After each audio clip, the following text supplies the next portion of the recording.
Good look at these four reds. How's he going to bring them into play?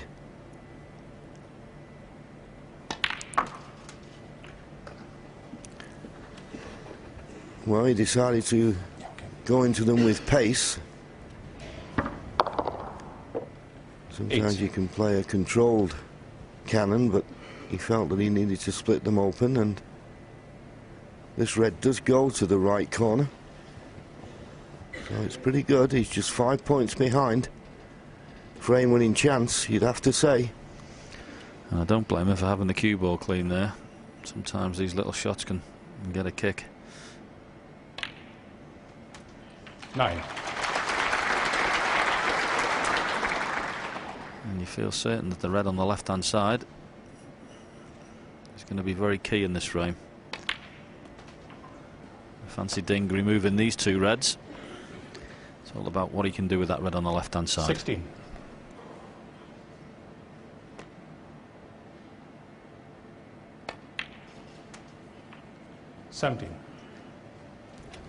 Maybe would have liked to have been a little bit further up the table. I think he's come straight enough on this black.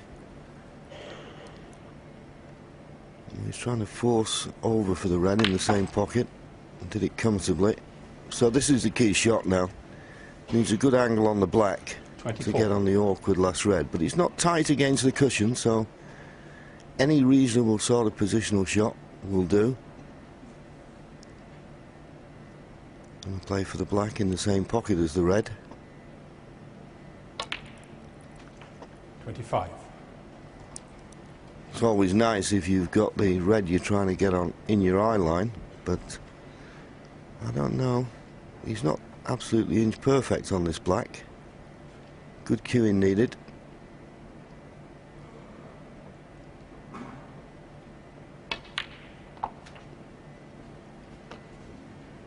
No, not good enough. 32. 19 points the lead. Looking at the scoreboard, red, black, yellow would be sufficient. Will that tempt him into the double? It's a possibility, and he's got the brown as a little bit of insurance. Is it worth the risk? Well, we've been talking all week about how Ding Junhui's matured as a snooker player, and his shot selection's improved, and a much all-round better player. We'll find out now what he's going to do. Would you play the double, John? Oh yes, I wouldn't even think about it, to be honest with you. You know, it's helped a bit by the brown being safe, but if he knocks this double in, he gets on the black, you feel.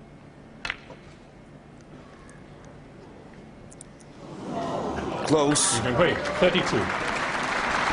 Yes, can't blame him. And he played it pretty well as well, didn't he? Played at a pace to keep position, but also where the red's finished, he'll be happy with.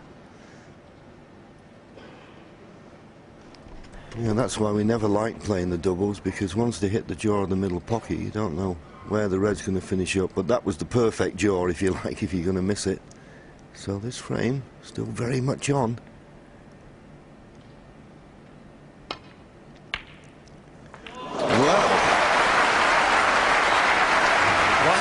Expect him to play the pot.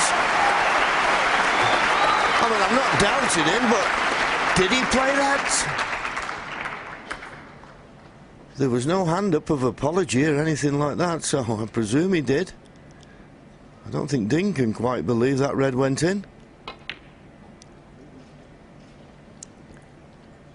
But he certainly played this, and if it rolls another inch, he's got an excellent snooker. Fabulous shot. And of course the key to that shot, John, was he brought the brown into play. Yes, and brought it into play right in the middle of the table. Great shot that was. Very well thought out. So the frame now wide open.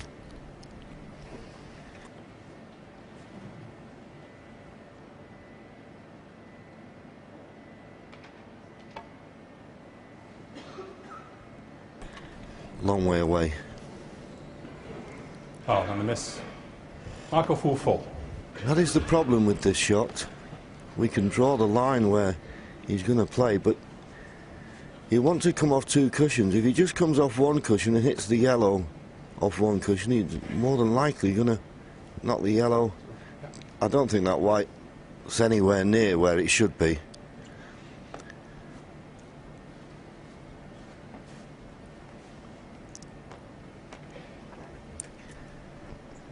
Yes, I agree with you, John. That's not in the right place there.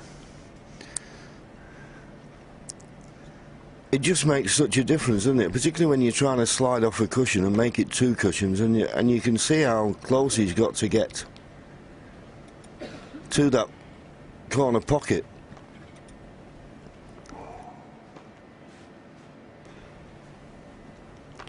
That's what he's trying to do, and the white isn't exactly where it was before, so it just makes the adjustment slightly more difficult. But once again, not got the pace of this. Foul and a miss. Marco full 4.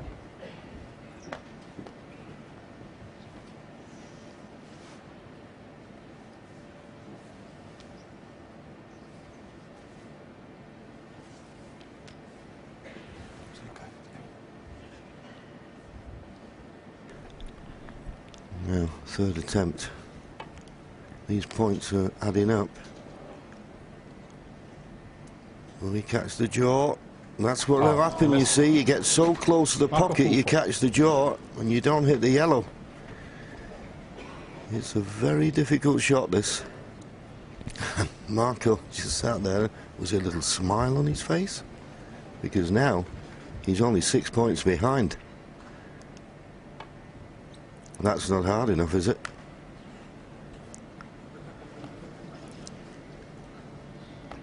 Foul and a miss. Marco full 4. This misrule at the end of frames, John, what a difference it makes. It does, but it's in this situation, it's absolutely right. I mean, you know, Ding can get down and play this a lot harder and hit the yellow full-bloodedly, but he doesn't. Of course, he doesn't want to. That's his choice. And he doesn't want to hit the cushion and miss the yellow, otherwise he'll leave it on. He'll leave it on. Foul and a miss. Marco full 4. And that's what he was frightened of from the word go. And in the end, that's what he's done.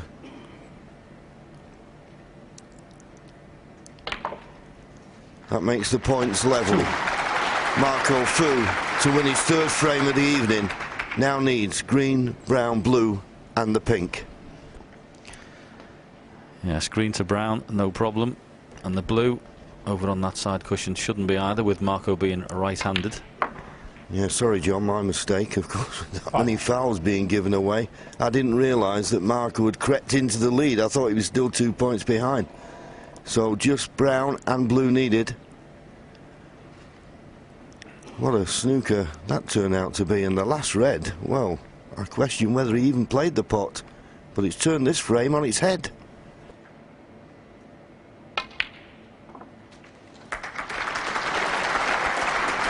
The one place you didn't want to finish, close to the cushion, playing the blue into a blind pocket. Yes, and more importantly, close to the blue. At least if you're further down the table. I always felt as if you could see the angle a little better. When they're close like this, it's very difficult to work out. Oh, this is a big shot. Yeah, you just feel that he's going to take it on, but it's missable. A lot of hard work's gone into this frame.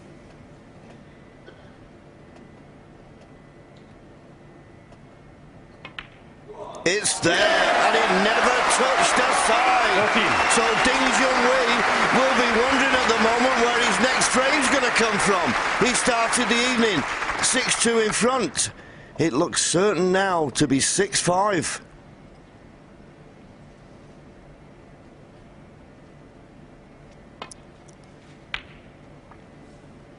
Didn't bother with the pink.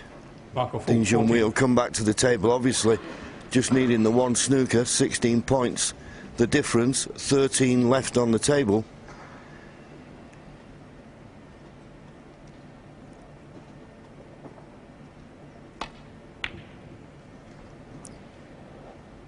It's not a bad line. It's not a bad line. It's a perfect line. Well, I now beg the question, John, why did Marco Fu try and pot the pink? Well, you're quite right, John, but that is a wonderful shot from Ding. And it's just got enough space to go round the back of it. It's one of those, if it was nearer the jaws, it'd be virtually unmissable. But where it is, it's one of those ones you can go right round the angles and miss it by a wafer. Yeah, you won't see many better snookers than that. And if he's going to come off the left-hand side cushion first, then this pink is definitely missable. I'd do anything here but play this shot. And he's missed the pink, he's gone in the pocket, and Ding Junhui, from looking down and out in this frame, is just the pink and black away from winning it. What a turnaround.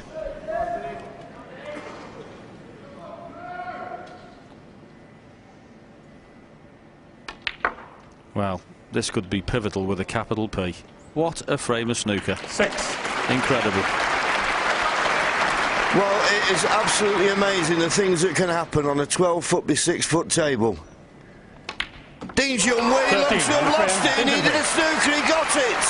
And he's now back to 7-4.